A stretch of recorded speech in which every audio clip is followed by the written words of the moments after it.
I'm Shae Russell for mining.com.au, and joining me today is Rick Rule, private speculator and also of Rule Investment Media.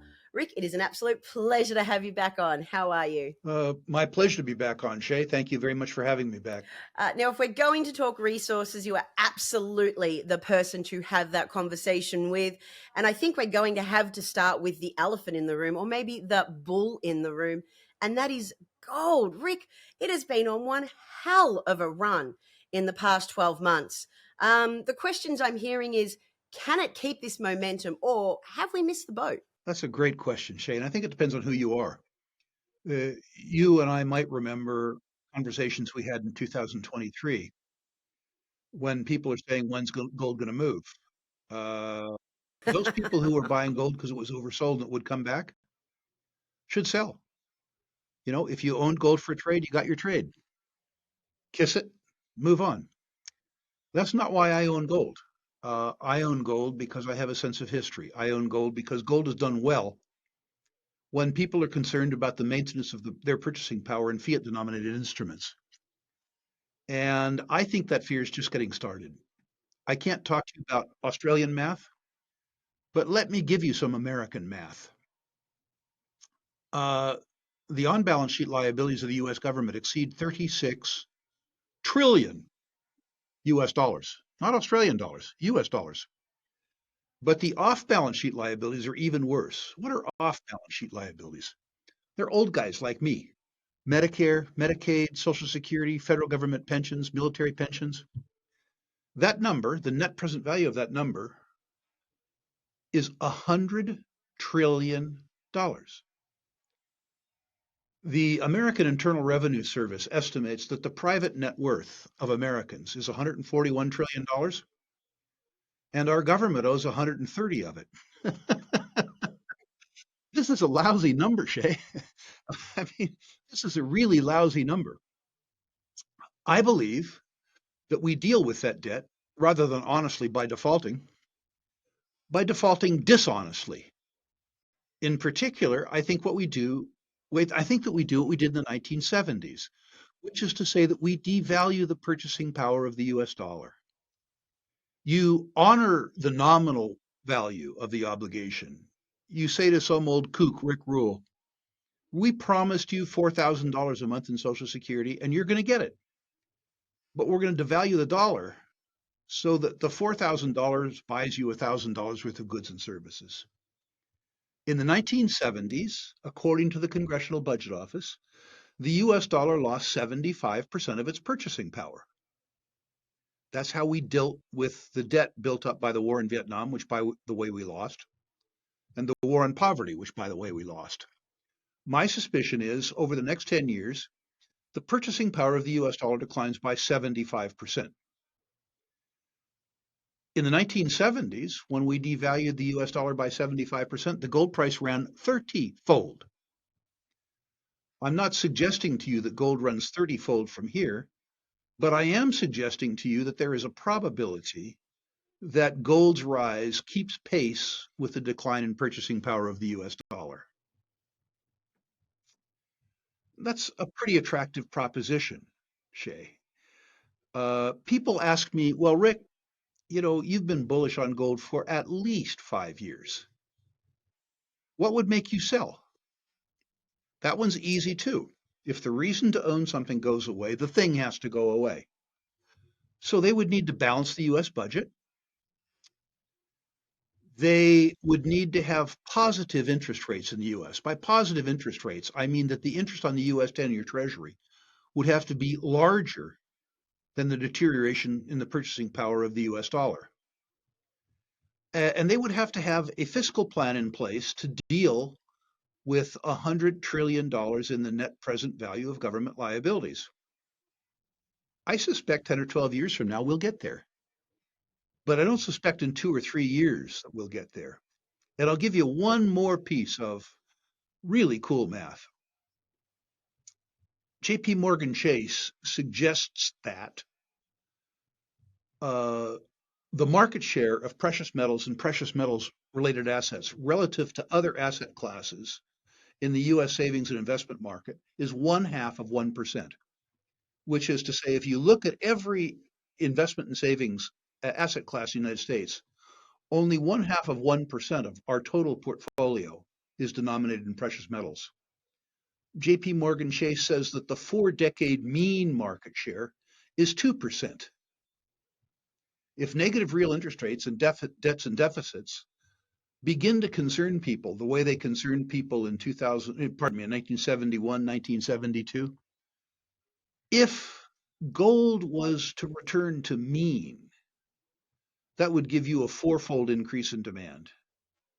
I can't tell you what that would do to price, but I can tell you that the number is much likely to be higher than lower. So I am and remain a gold bug. What I'm essentially hearing, Rick, is aside from some terrifyingly scary numbers that I'm pretty sure would take me a long time to write out, is that you're telling people to be patient when a lot of people have learned to embrace volatility looking for short-term gains, and you're telling that gold is about the long game. Well, you brought up a very different topic, Shae, one which I thought I should have thought to bring up. As you know, I've graded tens of thousands of portfolios in the last 25 years for free. And although I've taught a lot, I've learned a lot too. I've learned that most investors make three mistakes. They buy stuff that's hot rather than stuff that's not, which is to say they overpay. The second thing that investors do is they own too many stocks. They own way more stocks than they can possibly keep track of.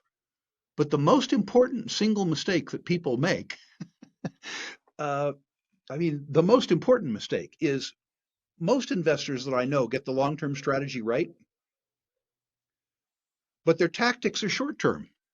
Somebody believes that gold is going to do well over 5 years, but their anticipated holding is over the next long weekend. If you don't synchronize your expectation to the time that it will take for your expectation to play out, you're going to lose. Long-term strategy with short-term tactics does not intersect. You know, the great American mutual fund group, Fidelity, with millions of investors, looked at their whole investor database and they stratified them by various factors. Uh, Zip code, net worth, race, gender, age, all this kind of stuff to try to figure out how to market to various groups, but also to try to figure out what various groups did right and did wrong. The subgroup that they came up with that outperformed every other investment class was dead people. Estates outperformed other investors because estates didn't trade. They didn't go from hot sector to hot sector. It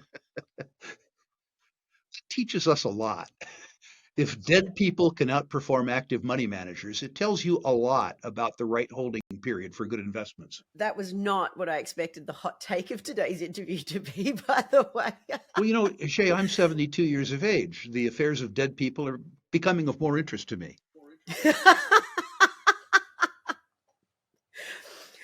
Well, speaking of patience when it comes to investing, Rick, you and I first started our conversations way, way, way back now in 2019, which is honestly starting to feel like a bit of a lifetime ago. You were passionate about uranium back then, and it wasn't hot in that time, and it's since starting to come back into favor. But Rick, you've kind of built your reputation on picking stocks or picking sectors that other people hate. Why is that, and what's the secret to this? Natural resource-based businesses are capital intensive and cyclical. And a commodity that's out of favor is out of favor because it's cheap. And the fact that it's cheap means it's going to be dear. When you and I started talking about uranium, the stuff was selling for 20 bucks a pound, and it cost 60 bucks a pound fully loaded to make it. So the industry was losing $40 a pound, and of course, being dumb miners trying to make it up on volume. At $20 a pound, the industry was going to self-liquidate. The price had to go up or the lights were going to go out. Except in Australia where you guys produce it, but you don't use it. Well, But insane jurisdictions, insane jurisdictions, either the price was going to go up or the lights were going to go out. Nobody wanted to own a commodity that had to go up in price. 4 years later, The price had gone from 20 bucks a pound to 100. It didn't have to go up anymore. And all the people that didn't want it when it had to go up wanted it desperately when it already went up. In other words, the price action had to justify the narrative. But by the time the price action had justified the narrative, there was no value left in the sector. I have a phrase which I use to teach this. It says in natural resource investing, you are either a contrarian or you're going to be a victim.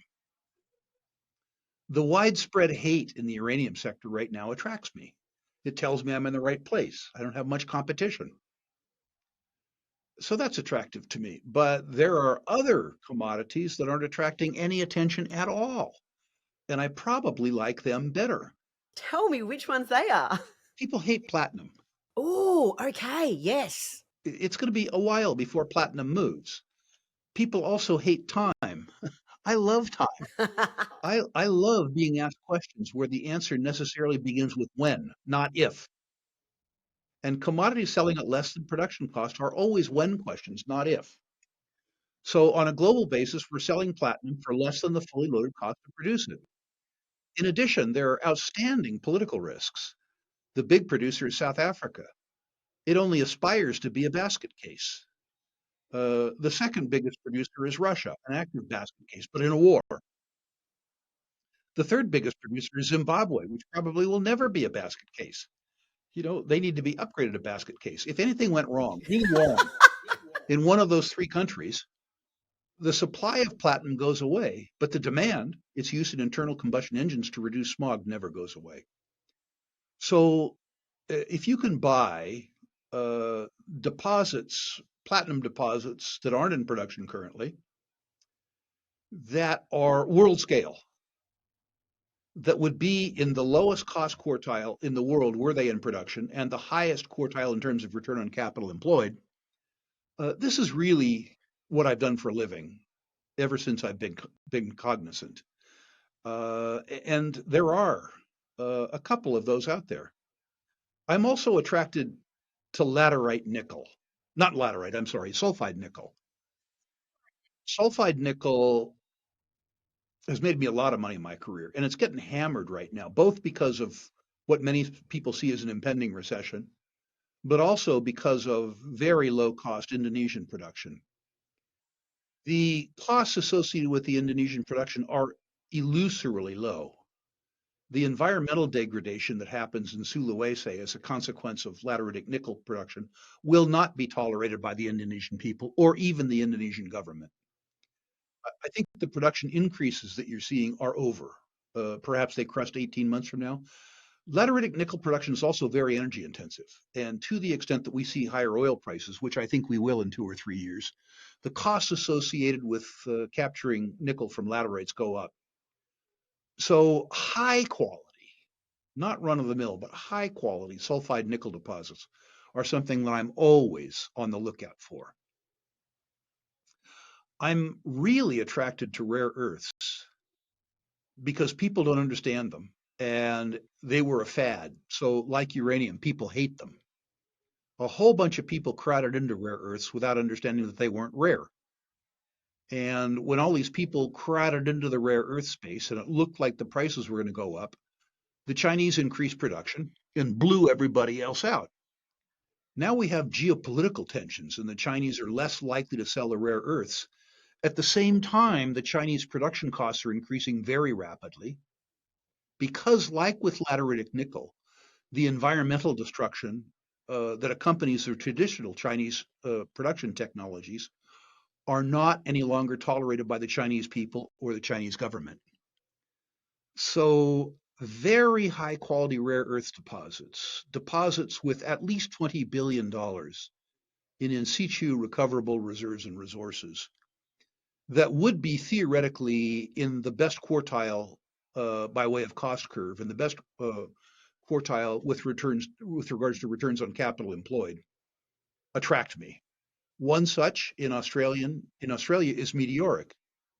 You need to understand that Meteoric needs to do a financing. And so I would suggest to Australian punters that you get that out of the way. You let them resolve their balance sheet issue. It's in a country that folks hate, Brazil. It's in a category, rare earths, that most folks have lost money on. Those who haven't didn't know it existed. So it really comes into my sort of unloved camp. Another Aussie listing which really attracts me is Sovereign. Uh, it meets my test. It's in Malawi, a country that most people can't pronounce or spell. Certainly not in favor. It produces rutile. Most people don't know what rutile is. It also produces graphite, which most people think of as pencil lead, which is to say, it is in out of favor commodities in a country that people hate. It is at least 5 years from production, so people don't like the time. But it meets my criterion. Well over $20 billion in situ recoverable reserves and resources. It will be at or about the lowest cost producer of both its commodities worldwide. It will be in the best cost quartile worldwide in both of its commodities. It's truly one where the question begins with when, not if. It will have financial challenges over the next 3 years, 4 years, 5 years. Ironically, the only thing that I see that really interrupts my thesis is it might get taken over by Rio.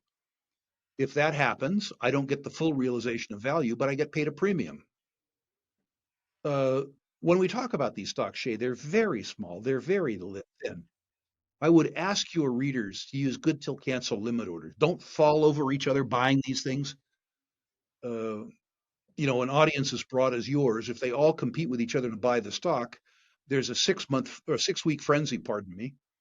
Uh, People paid too much. They bailed out existing shareholders. That's really stupid.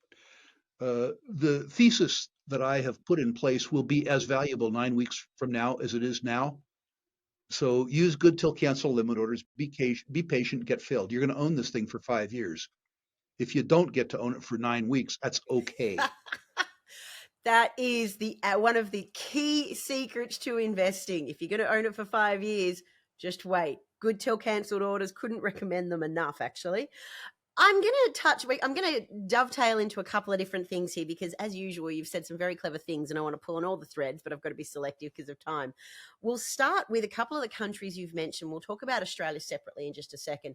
But you've talked about Brazil, Malawi, and jurisdictions that aren't really front of mind when it comes to investing in them, especially resource investors, which is a little crazy because there's obviously an abundance of untapped resources here. These are two that you've said that are out of favor. What other jurisdictions are currently out of favor but might be on your radar right now? That's tough. The world's going the wrong way. I think Brazil is improving, albeit it has a lot of improving left to do. I think, ironically, with regards to extractive industries, the regulatory burdens in the US are becoming less. Don't confuse me with a guy who particularly likes our president. I'm not, but I haven't liked our last 7 presidents. So that isn't an issue. But I think Mr. Trump does have a sense that the regulatory burdens associated with extractive industries in the United States need to lessen. The prior administration didn't seem to ban many projects outright. They just didn't pass them. So a project would come into the federal government for permitting, and the federal government would not answer. I think in that sense, the U.S. is improving. There will come a time, Shae, I hope, in your lifetime, if not mine, when the situation in Russia normalizes. I had 22 spectacular years investing in Russia and one very, very bad year. And should that country return to some semblance of normalcy, uh, I will be all over Russia. I love, in particular, the middle management, the human resources in Russia. I love the resources in Russia. The infrastructure is much better than people think it is. The rebound in Russia, I think, will resemble the rebound that happened in the period 1992 to 1997. You may recall that in 1990, 91, 92, Russia was broke. And for 5 years, they had to be sensible. It's the only way that they ever are sensible. But they're going to come out of this conflict broke again. And my suspicion is that they'll have to be sensible to attract foreign investors. And if their government and my government allows me, I will certainly be uh, one of those investors. A little tiny country that doesn't matter much that surprised me to the positive side is Cambodia. There's actually an Australian listed company, what's the name of it? Anyway, there's an Australian listed company that's been extremely successful producing gold in Cambodia. There's a lot of little countries that are improving. I would give the all-star in terms of the potential to improve in the next 5 years as Argentina. The new president of Argentina is a total breath of fresh air. A president who says the president has too much power. A guy who says we can do our citizenry the best possible favor by leaving them alone. A guy who says we have to cut the size of the state by at least half. I got a lot of time for this guy, and I have a lot of faith, but not a lot of faith. I am positively surprised by the Argentine electorate. He has forced them to swallow a very bitter pill, the end of subsidies, that kind of stuff. And his approval rating now is higher than when he was elected to office, which tells you, I guess, how much ruin there was in that country. But if I had to pick one country myself as the best candidate for improvement in the next 5 years, it would have to be Argentina. Interesting. They will certainly be on my radar. I wouldn't mind bringing this to Australia now. And look, you're no stranger to this country. There's an infamous story of you, a couple of bottles of beers, and diggers and dealers going around. But I know you've long been an investor in Australia. How do you see the Australian resource sector playing out? Look, we have a healthy junior market here, some insane government policies. Is Australia on your list of countries that you would consider more opportunities in? Yeah, I can't help myself. I have commercial relationships in Australia with people who've made me a lot of money for 4 decades, and I know them and love them and trust them. And Australia is a resource-rich environment. There are still discoveries to be made. When you make the discovery, there are superb earth scientists, but all the way down to the miners, all the way down to the truck operators, hardworking, basically a good lot, truly a good lot. Uh, I can't say good things for the people you vote for, but Americans shouldn't lecture people on voting right now. So, I can't help myself. I go back in investing in Australia all the way to Robert de Crespigny in the 1970s. Uh, that's a very, very, very long time, and I've made a lot of money in Australia, and I've made it comfortably. So I will always be attracted to the Australian market simply because I understand it and because I have friends there who I trust. So, what about the junior sector now? Not so much just Australia, but in general. I mean, look, every now and then we see a healthy rally in a couple of junior resource stocks. Then they disappear. They got 50% one day and then 70% down the next day. Are there any signs of life in this junior sector? We see, healthy bull markets happening in gold, copper almost looks like it wants to break out, but the junior resource stocks just aren't kicking in. Uh, Rick, you've done this battle for a few decades now. When's it going to happen? Well, let's start with the bad news. The junior market as a whole, worldwide, deserves to be a wreck. If you merged every junior in the world, all 3,000 of them, the Australians, the Canadians, the stuff from AIM, the US over the counter crap, if you merged them all into one company, Junior Explorer Co., that company in a good year would lose $2 billion. Expenditures over M&A, stuff like that. In a bad year, which perversely they would call a good year because they could raise money, they'd lose $10 billion.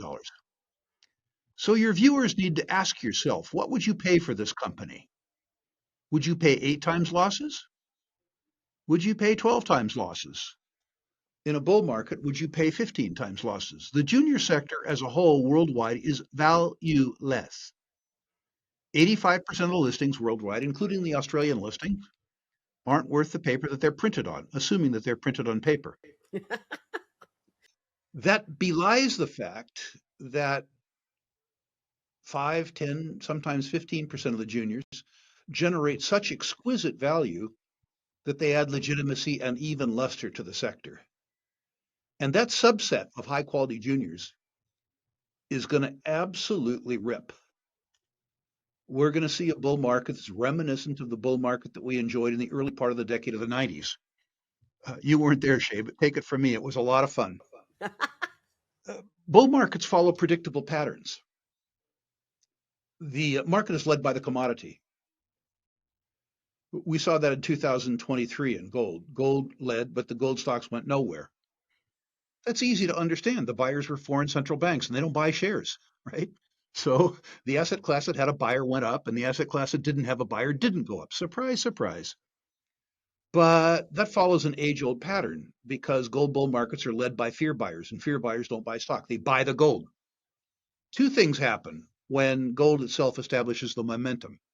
The first is that the momentum of gold reinforces the gold narrative and makes the whole sector around gold more interesting. The second thing that happens is that the increase in gold price, once it gets underway, is faster than the increase in the input cost to produce the gold.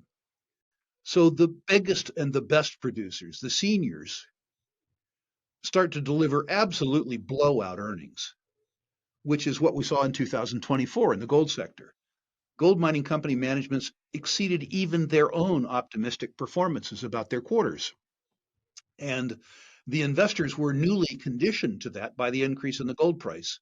So we saw just 15 weeks ago investor interest, retail investor interest, storm back into the gold ETFs after having been absent for 3 years. This has happened in every bull market of my life. When that happens, the senior producers, the largest, the most liquid, the highest quality producers, develop valuation disparities. They get the buyers, and in particular, they get the index and passive buyers. And so their share prices relative to their net asset values grow. While the best of the rest, the other producers, don't participate. Then one of two things happens. The relative value guys, the Rick Rules of the world, say, well, this class is cheaper than this class that's already moved. So I got to shift some of my dough from up here to down here. If that doesn't happen, the big guys take over the little guys because their cost of capital is lower. This is simple stuff. After that happened, the single asset producers and the best of the rest move for the same reason, valuation discrepancies. And then finally, the juniors and developers move. These follow predictable patterns. This will happen again. There is a bull market coming to a sector near you. In fact, we're in it. I don't think that we're in an industrial materials bull market yet. I think that market is hampered by the specter, perhaps real, of a worldwide recession. I wouldn't look for relief in nickel or copper or oil and gas in the near term, but that'll come too. But make no mistake, we're in a go bull market. I've seen these before. And visualize this bull market, Shae, as a circus master's whip.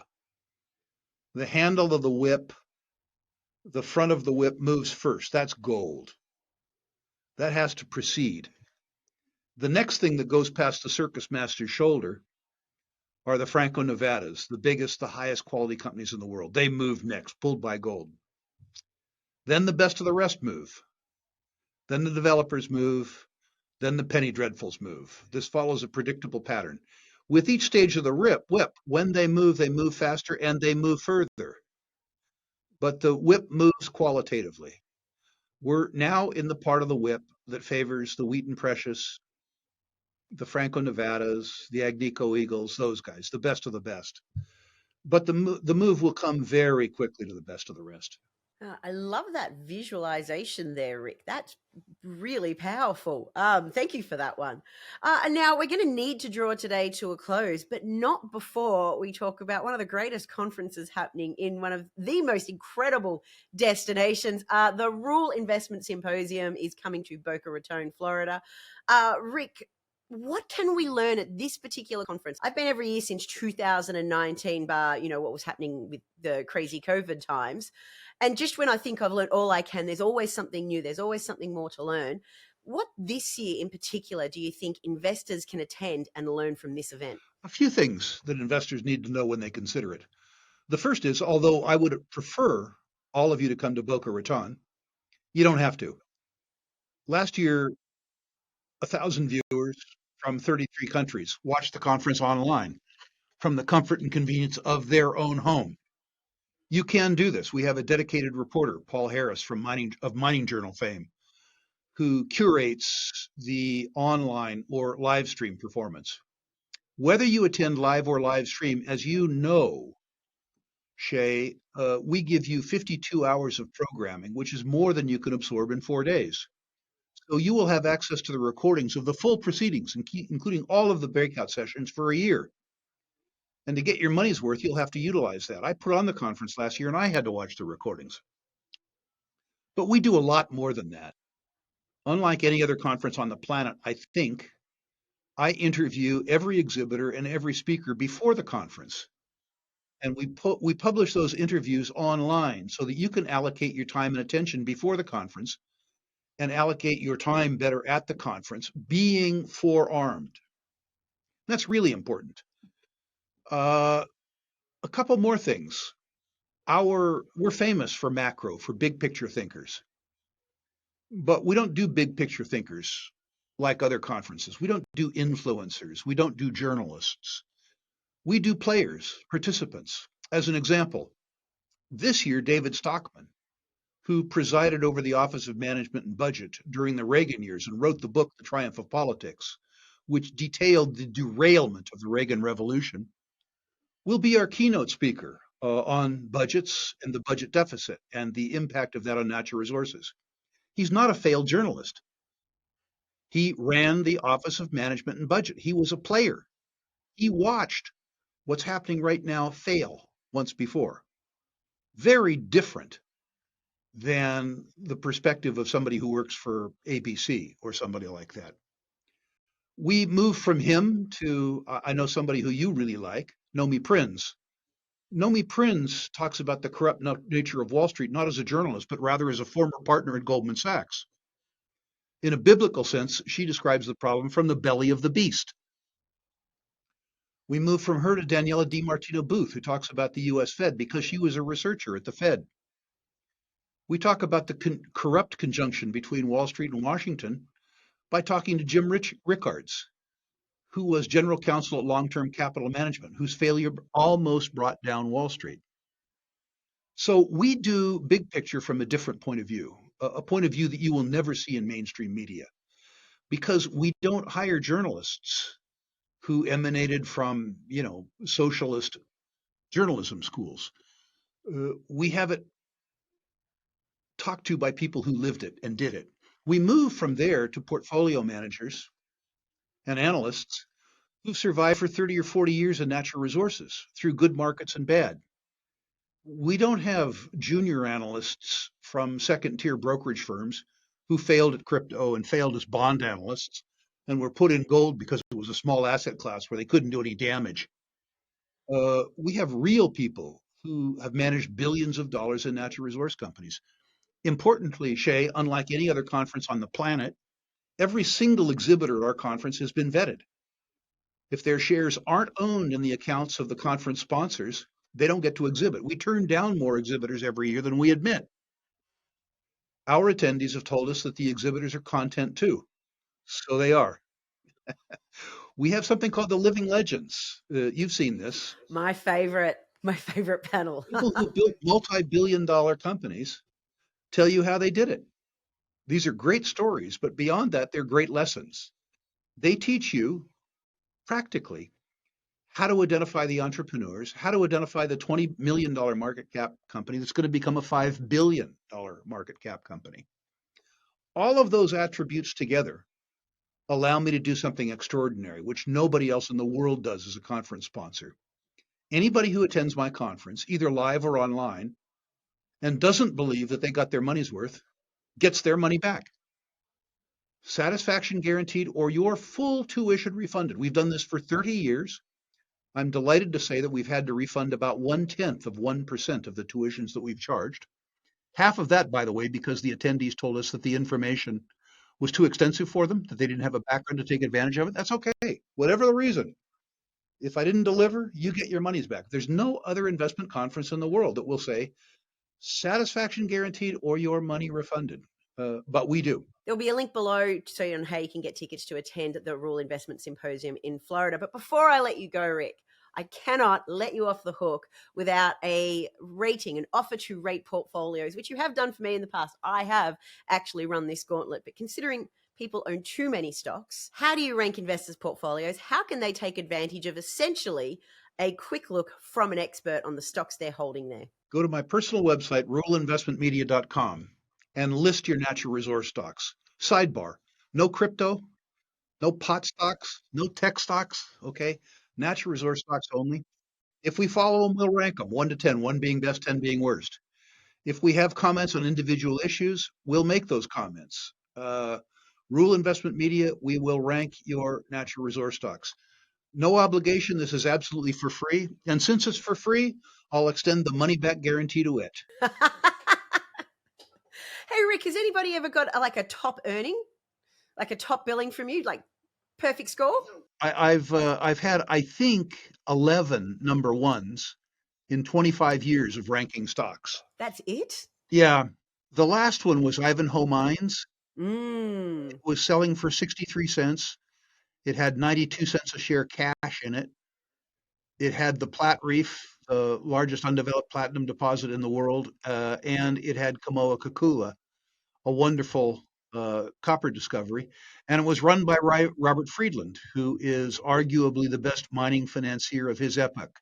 The fact that I could get Robert Friedland and two world-class deposits at a discount to cash was more than I could bear. So it had it won.